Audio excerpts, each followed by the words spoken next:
structure makes replication easy, but not quite elementary. An only bond with T, C, and G, the double helix seems to copy naturally. Mutations are abnormal changes in the DNA of a gene.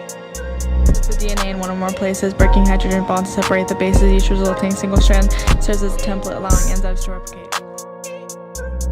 New strands with complementary bases that match enter the hydrogen bonds. These bases attach. Each nucleotide now bonds to the next. Through a sugar prophate bond, they connect.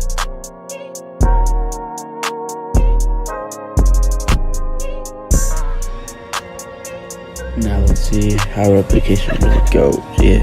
With the blind minus enzyme controlling the show, yeah. 5 prime, 2, 3 is how the enzymes go. So when a new strand is synthesized, nucleotides get added on the 3 side prime. The process begins with helicase, which opens up the helix at a special place, breaking hydrogen bonds at the origin. Yeah, a replication fork is now composed, where both parent strands have their bases exposed, yeah. And to keep the double helix from rewinding, yeah, single strand proteins come in and start binding, yeah. Primase has turned the next enzyme to come to the origin at this time. Primase lays down a primer of RNA, complementary to the template DNA. DNA polymerase's job is to add deoxyribonucleotides to a growing strand. Polymerase needs a growing strand in place, which is why initiation is the job of primase. What happens now in simple is a replication race, as polymerase follows helicase.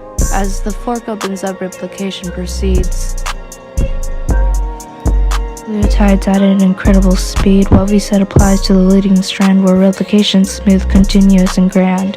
Fork opens 3 to 5, a direction where polymerase can polymerize. So instead of following helicase, polymerase moves away from the forking place, so replication is lagging and fragmentary as discovered in 66 by Ozaki.